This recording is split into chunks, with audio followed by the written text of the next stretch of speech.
Hello minders, welcome back to the Mind of Watercolor. Working on this Kilimanjaro watercolor paper today in this watercolor sketchbook spiral mount. Great paper. You know, I just had this kind of wild idea that I wanted to just get my gouache out. Here I'm showing you my gouache palette. This is my Mary Blue and the bottom row is Schminke. That's sort of a palette that I set up for the gouache review that I did. I'll put a link, by the way, if you haven't seen that gouache review. Those were two of the gouaches that I reviewed. Anyway, they're still in that palette. And yes, they do crack and fall out, but that palette just kind of stays put. I don't really go anywhere with it or store it on its edge, so it's not a big deal. Anyway, here is my inspiration for today's sketch. And I call this a sketch because, as you can see, I just grabbed a top edge of the sketchbook paper and started drawing, essentially, with gouache. Watered down gouache, but it's still gouache. I don't know. I just felt like, you know how sometimes you just feel like getting out your paints and doing something. And I had been looking at these photos. Most of these are from Pinterest ideas that I've saved. They're sort of fantasy environments, either for video games or movies or something like that. This was from a video game is the one that inspired this. And sometimes you just, you know, you have an itch you need to scratch. You just want to get out your paints and start painting, or get out your pencil and start drawing. And that's what I did. So very impromptu. And I didn't copy that reference, but it sort of, as I said, inspired me to do this sort of panoramic vista of these tree trunks in a very storybook-like forest. You've seen me do a couple other of these, maybe. And they've been very popular, so I'm doing more as requested. And I just love trees, so I love sort of the fantasy genre of trees and making up fantastical looking trees. And that's what I decided to do. This also kind of became a process video for me and just honing my gouache painting process. This is all gouache, no transparent watercolor. I usually like to use some of both. So you'll see me painting with it very transparently here, which kind of proves, you know, gouache is indeed watercolor, because you can use it like watercolor. But I'm just laying in sort of tentatively what I want. And so it kind of is going through this ugly phase. And that's what you're seeing right now. This is kind of the ugly phase. Just laying in color. I'll start establishing values better. But again, it was just one of those things where I just, you know, I thought I would die if I didn't get out some paint and just paint. I almost didn't care what it was. And that tree was just something that I happened to see that thought, oh man, I could do a whole stand of those tree trunks and it would look really cool. Maybe I could play with the light. So there we are, and that brings us to here. Now, gouache for me, well, you can, first of all, you can paint several ways with gouache. You can paint very opaquely and lay in very flat opaque color. A lot of artists prefer to do that. You can paint transparently like this. Again, it goes through a pretty ugly phase like it's going through now. The thing about gouache, if I were painting in transparent watercolor, I'd be worried maybe. But the thing about gouache is it has that opacity, that forgivability, that as you build it up, you know that you can correct or alter or kind of define values and highlights in ways that you can't do with transparent watercolor. So I was depending on that. And I thought, you know, I'm just going to push through these kind of ugly, watered down values and not really knowing what I was going to paint, but drawing at the same time I was painting, which I don't recommend, by the way. I don't recommend.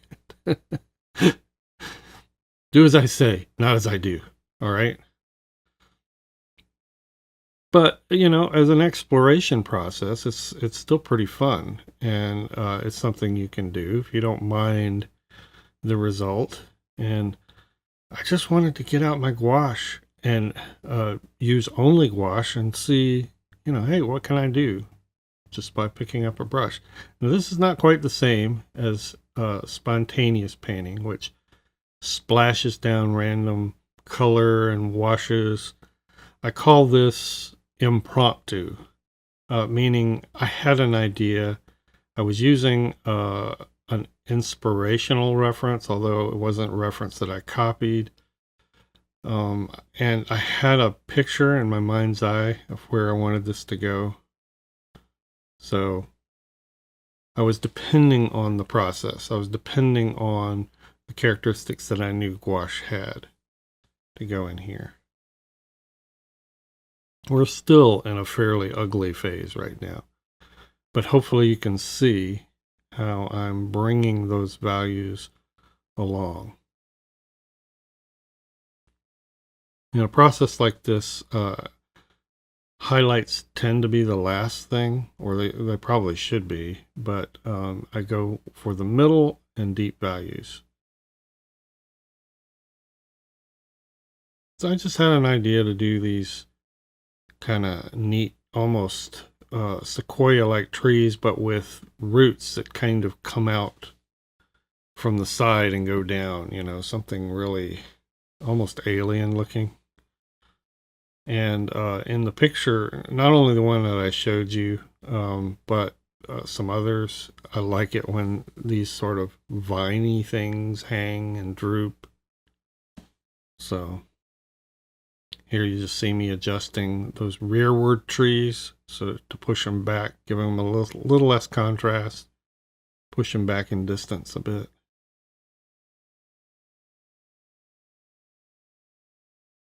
And we're working our way down into the more intricate details, at the same time still trying to establish how the values are working throughout. And there was a lot of this that I made up as I went along.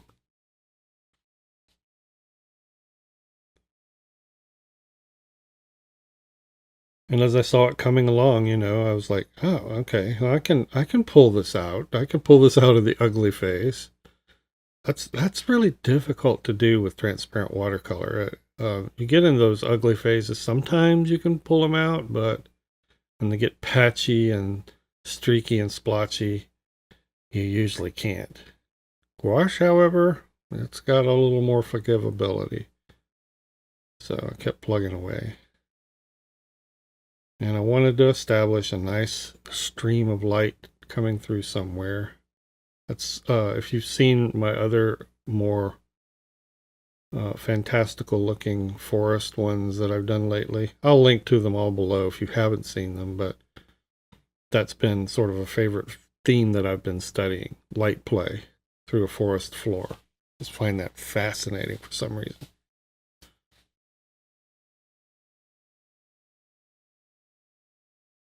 And I'll build up those highlight values with more white. But at some point, you got to go back in and add some color. It just all looks too chalky.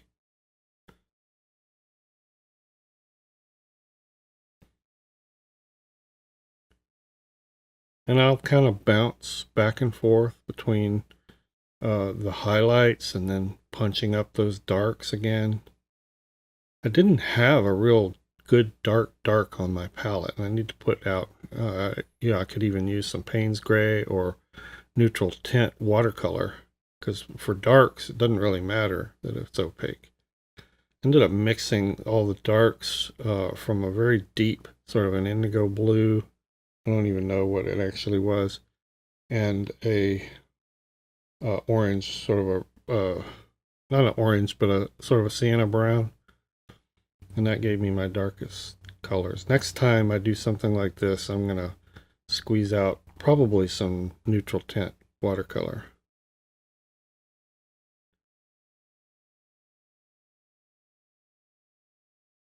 Working on my edges and my contrast. Now we're going to get into the light play on the trees itself, just the dappled sunlight. This really, really sparks these paintings up.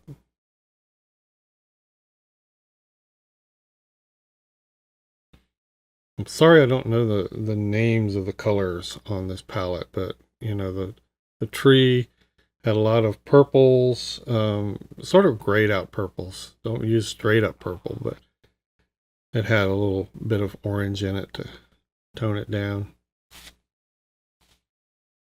Then the dappled sunlight was more of an ochre color, maybe a reddish ochre. Now we're going to get into just some elements. I wanted to add some forest complexity and also to help frame all this better. It was looking a little bit kind of stark. We're on our final details now. We're getting there. You know, it's fun. It never occurred to me how this would turn out exactly. Just wanted to see what could be done. And it's a gouache process. Maybe I won't repeat exactly the same way, but I always learn something when I do these kind of exercises. And this could make a great study for something more transparent watercolor based, which I've done before. If you've seen those thumbnails that I've done using gouache. Punching up the final shadow values just to really give it some oomph. And I'm pretty happy with that for an impromptu sketch. Something that I had to sit down and do. I hope you enjoyed this. Let me know what you're itching to paint. Let's talk about that.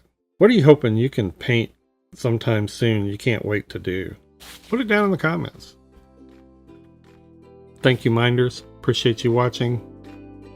Thank you, patrons, for your support, and we'll see you in the next video. Bye-bye.